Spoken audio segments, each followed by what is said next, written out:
The more one knows of its peculiar history, the more one realizes that wilderness is not quite what it seems. It is quite profoundly a human creation, indeed the creation of a very particular human culture at very particular moments in human history. As we gaze into the mirror it holds up for us, we too easily imagine that what we behold is nature, when in fact we see the reflection of our own unexamined longings and desires.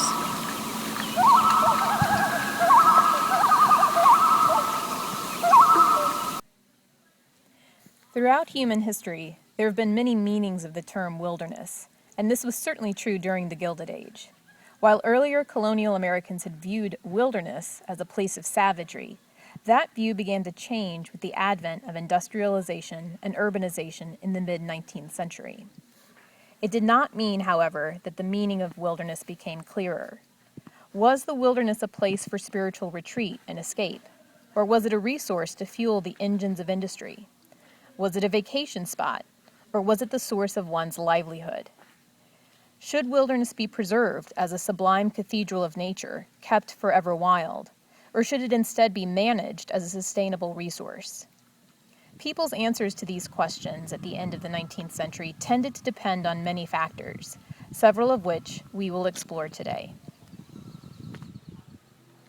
Look around yourself, Matilda, at the trees and the lakes and the mountains, at the magnificence of nature.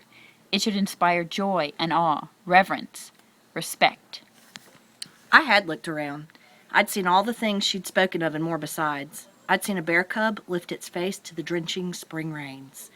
And I'd seen the crimson glory of a stand of sugar maples in autumn and the unspeakable stillness of a mountain lake at dawn. I'd seen them and loved them. But I'd also seen the dark things, the starved carcasses of winter deer, the driving fury of a blizzard wind, and the gloom that broods under the pines always. As the Romantics sought to portray nature as the pathway to the presence of God, the American public was hungry for the rugged peaks and sublime vistas of the great North Woods. The aesthetic beauty of nature became the physical matter and spiritual inspiration of the rustic arts movement that is associated with the Adirondacks today. Seneca Ray Stoddard said it best: "Wanderers are in search of the beautiful as, with our backs to the dusty city and our faces set toward the mountains, we move swiftly along." Generations of artisans showcased the beauty of nature through their work, the bulk of which was funded by the wealthy industrial elite. Though they worked in the employ of the richest men in the world, Adirondack craftsmen created a body of work that outlasted the industrial excesses of the Gilded Age and became an integral part of what we now know as Adirondack culture. At the crack of noon at Sagamore, the battle's on for blood and gore, for everything's a contest there. When dinner's over, rest your soul, but not your carcass. You must bowl, or play at ping, or pong, or pool, for sport is king, and kings must rule. Gilded Age wealthy industrialists saw wilderness as a retreat, as pure, as an antidote to the modern urban industrial society they were creating.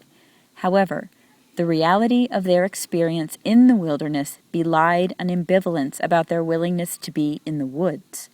Instead of roughing it, they created elaborate camps that provided the illusion of wilderness. An example of this would be William Durant's glass-enclosed dining hall at Camp Huntington. Using natural and rustic materials and forms, this dining hall and the other great camps he built for these captains of industry insulated guests from the inconveniences of wilderness while simultaneously allowing them to get a saccharine taste of being in the wild. As the elite journeyed to the Adirondacks, they looked to nature to find the sublime. They created camps in the wilderness. These great camps were built replete with armies of servants, formal dining halls, massive stone fireplaces, blacksmiths' forges, and even bowling alleys. However, these structures were mere facades and only reflected their vision of a perfect nature. They looked to control nature as a manifestation of their superiority. Ultimately, their creations only showed their own perspective and the establishment of an artificial wilderness. However, As more people came to the wilderness to escape industrial America, these industrialists bemoaned the loss of their wilderness, arguing that these visitors had neither skill as sportsmen nor sentiment of piety enough to understand nature's solitudes. Everything depends in the Adirondacks upon your guide. Over 500 guides brought newspapermen, politicians, influential locals, and powerful outsiders through the woods of the Adirondacks. The two most famous Gilded Age guides marked different thoughts on the wilderness. Orson Phelps moved to the area at 14, and he worked with local land-owning businesses to establish permanent camps, which were much less destructive than the one-time, one-use camps built by many guides. Though always gaining profits from guiding, he saw his customers as pilgrims taking a journey and had a reputation for protecting the area. He was a teacher and valued exposure as a means of instilling respect and preservation. When a young client asked one night to move the camp for a better view, Old Man Phelps replied, "Some kind of scenery you don't want staring you in the face all the while. You want to row out on purpose to see it. You don't want to hog the Gothic mountains." They paid me well enough, but I'd rather they stay out of my woods.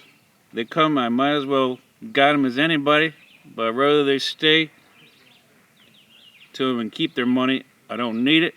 I can get along without them. It's mostly darn fools anyhow.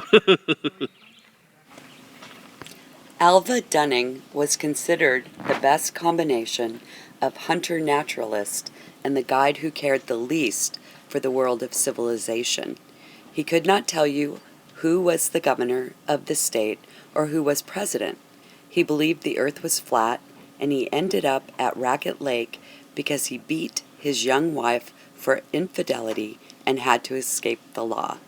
But he did know how to trap and hunt. At Ragged Lake, he was the only year-round resident and lived as a hermit. When he began guiding, one of his early clients was William H. Murray, author of Adventures in the Wilderness, credited with starting one of the greatest tourist rushes in the Adirondacks. Still, Alva Dunning admired Murray, and they worked together for years. Later, Dunning guided President Grover Cleveland. Alva Dunning knew the day-to-day skills needed for survival. He could, by a peculiar chipper, call a mink from its hiding place in the rocks and shoot it, and bring a deer back into the water by bleating and making the noise of wading. He lived to a ripe age and died with as many enemies as friends. As preservationists and cut-and-run loggers argued over the future of the forest preserve, a new voice emerged into the debate: the proponents of scientific forestry. Advocates such as Gifford Pinchot believed that scientific management would enable foresters to improve the health and quality of the forest while practicing sustainable logging. New York State established a forestry school in Syracuse and a ranger school in the Adirondacks to provide skilled woods workers and to staff the state conservation agencies. Spokesmen for scientific forestry, such as the former dean of ESF, Hardy Shirley, argued that forests can be managed by the chaos of nature: fire, insect infestation, windstorms, or ice storms, or they can be managed by the far more gentle hand of the forester. Yet despite such efforts, the public image of rapacious clear-cutting stuck, and the forest preserve remains closed to logging. A century later, the same debate rages. Two 20th century figures have suggested possible paths forward for wilderness. Aldo Leopold claimed that the ability to see the cultural value of wilderness boils down to a question of intellectual humility.